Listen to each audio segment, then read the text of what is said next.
J'ai écouté un podcast récemment et c'était super intéressant parce que ça parlait de la courbe en S. La courbe en S, c'est un outil quand même assez précis qu'on utilise dans mes trois domaines de prédilection, soit en gestion, dans le domaine de la créativité et pour l'humain. Mais attention, je ne vous expliquerai pas comment l'utiliser. Il y a plein de tutoriels là-dessus pour savoir comment l'appliquer. Juste faire un petit survol pour que vous puissiez un peu visualiser ce que cet outil-là peut apporter. Je m'appelle Raphaël Demiansane et on commence cette vidéo maintenant. Mais juste avant de commencer, je t'invite à t'abonner à ma chaîne YouTube en cliquant sur le petit bouton et assure-toi d'actionner la petite cloche pour avoir une notification dès qu'une nouvelle vidéo est mise en ligne. C'est fait? Parfait! Ça commence maintenant. Bon matin les humains, bienvenue dans la Miastan Academy. Aujourd'hui, je vous parle d'un outil. L'outil qui s'appelle la courbe en S. Un outil super intéressant, mais attention, je vous expliquerai pas comment l'utiliser. Il y a plein de tutoriels là-dessus pour savoir comment l'appliquer. C'est pas ça le but de cette vidéo. Je vais juste vous parler de cet outil-là parce que je trouve que c'est une super belle façon de mettre en image certains concepts, spécialement dans le domaine de la créativité. Donc, tout d'abord, c'est quoi cette courbe en S? Eh bien, c'est une courbe en gestion de projet qui est utilisée à la planification. Donc, c'est vraiment le scope, l'envergure du projet qui est mis sur papier. C'est une courbe qui est basée sur le temps et puis on peut y ajouter la variable nécessaire qu'on veut calculer dans le temps, donc soit des risques, soit des coûts, soit de la performance ou des ressources. Et ça va nous donner, quand on rentre ça dans le graphique, une superbe courbe en S. Donc ça commence bas, ça va monter graduellement et puis enfin on va arriver à un plateau et ça va juste redescendre un petit peu quand on va arriver à la fin du projet. Et cette courbe, eh bien, c'est une courbe qui est fait en planification, donc avant le début du projet, parce que cette courbe-là, on va s'y référer tout au long du projet. Donc, on l'appelle la courbe en S parce que ça ressemble à un S ou à un très long ver de terre qui essaye de sauver.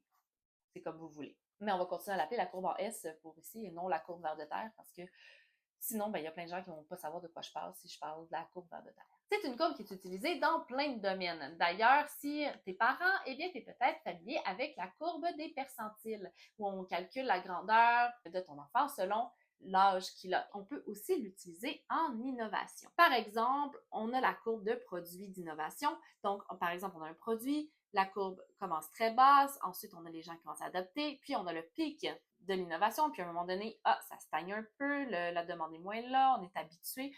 Et là, tout d'un coup, ça redescend un petit peu. Et c'est exactement à ce moment-là qu'on doit reprendre avant que ça crash, trouver l'innovation pour repartir une nouvelle courbe et continuer comme ça à innover tout au long de notre vie ou de la vie du produit ou de la vie de notre idée. On prévoit dans l'avenir, on voit dans le futur que tranquillement, eh bien, si on est arrivé à maturité, il aurait fallu commencer à vraiment trouver des nouvelles solutions. Donc voilà, c'est une courbe qui est super pertinente dans les domaines de l'innovation. Et là où je veux vraiment en venir avec la fameuse courbe du S, c'est par rapport plus à la créativité, donc avant qu'on entre en mode innovation. Le podcast que j'ai écouté, je vais vous mettre le lien sous la vidéo si ça vous intéresse, c'était super intéressant. C'est Whitney Johnson qui expliquait vraiment c'était quoi le adaptative curve, donc la courbe d'adaptation. Par exemple, quand on veut sortir de notre zone de confort, eh bien la S-curve, la courbe en S ou le ver de terre, selon ce que tu préfères, eh bien, c'est là qu'elle vient être utile parce que c'est une espèce de courbe d'apprentissage. Donc, si par exemple, ça fait longtemps que tu essaies de faire quelque chose de nouveau, que tu n'es pas capable de vraiment ça me tente pas tant, mais ça me tente, puis là, oh non, tu as des réticences, eh bien, juste de visualiser la courbe d'apprentissage basée sur la courbe en S, eh bien, ça va te donner vraiment un visuel que c'est pas si pire que ça et que tu vas pouvoir y arriver. Donc, j'espère que ça va t'aider. Mais là, c'est quoi le rapport avec la créativité? Eh bien, parce que la créativité, c'est en essayant des choses nouvelles que tu peux développer davantage de synapses dans ton cerveau. Comme je l'ai déjà mentionné, je t'invite d'ailleurs à aller voir toutes mes belles vidéos sur comment développer ta créativité sur ma chaîne YouTube.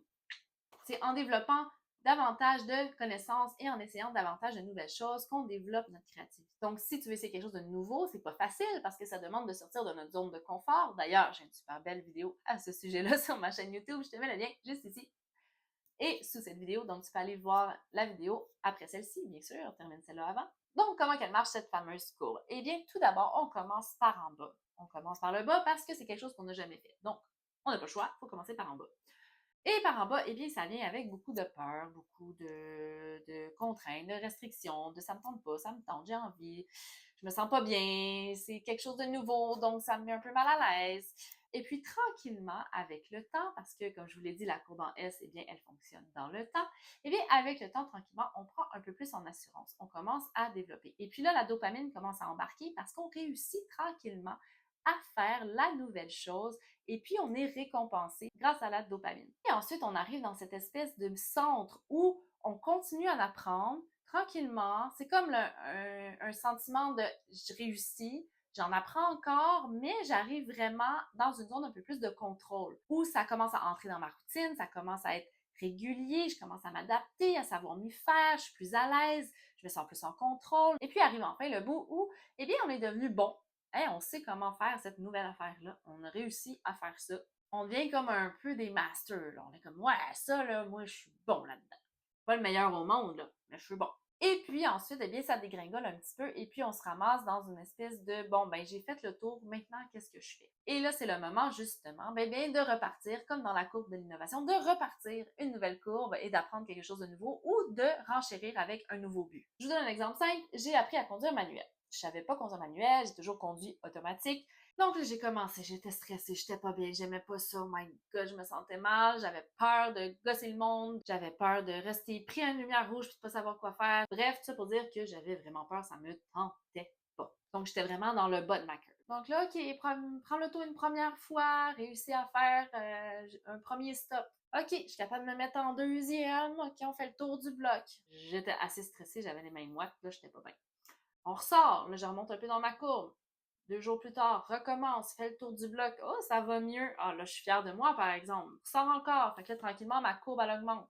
De plus en plus, je deviens de meilleur en meilleur. Hey, j'apprends que je peux me mettre sur le nœud d'une lumière rouge pour pas garder mon pied sa pédale. Mais ça pour dire que là, j'étais comme, ouais, là, je sais de quoi je parle. Là, je sais conduire. Je suis arrivée dans le haut de ma courbe, je suis une master. J'ai appris à conduire manuel. Puis là, maintenant, aujourd'hui, ben là, c'est quelque chose que super facile, donne-moi n'importe quel auto manuel, je vais te conduire ça, là, c'est plus un problème. Donc là, je suis rendue au master de ma courbe, même que c'est un peu descendu parce que je m'en rends même plus compte que je conduis manuel. C'est rendu un automatisme, tellement que c'est ancré dans mes connaissances. Là, à ce moment-là, si j'avais voulu, ben là, j'aurais pu faire une coche de plus. OK, mais là, je vais apprendre à conduire manuel sur des pistes de course. Là, j'aurais pu, si j'avais voulu, mais c'est pas quelque chose qui m'intéresse, mais j'aurais pu me donner un autre défi, un autre défi, un autre défi, jusqu'à, je sais pas, moi, faire le Grand Prix de Montréal. Ça m'étonnerait.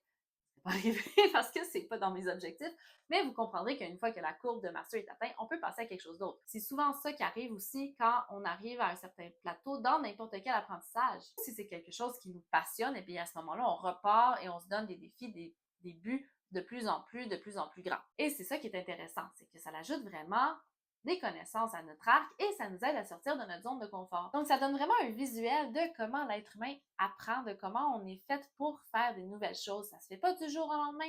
C'est toujours difficile au début. On se sent imposteur, on se sent pas bien, on n'est peut-être pas à notre place nécessairement. Puis on apprend, puis tranquillement, on réalise que, à force de le faire, ça va de mieux en mieux. Développer des nouvelles compétences, développer des nouveaux apprentissages, essayer des nouvelles choses, eh bien, ça aide à être plus créatif. Et c'est exactement pour ça que je voulais te parler de la courbe en S aujourd'hui, parce que non seulement elle peut être très utile pour tes projets, mais elle peut être aussi utile pour ta créativité. Donc voilà, j'espère que cette vidéo t'a plu, j'espère que tu as apprécié, que t'a servi. Si tu as aimé, je t'invite à faire un petit pouce et à partager. Ça m'aiderait beaucoup à faire connaître la Bienséanne Académie. Et sur ça, je te dis à bientôt. N'oublie pas de t'abonner. Et encore une fois, je te remercie d'avoir regardé cette vidéo jusqu'à la fin. Merci beaucoup et à bientôt. Bye!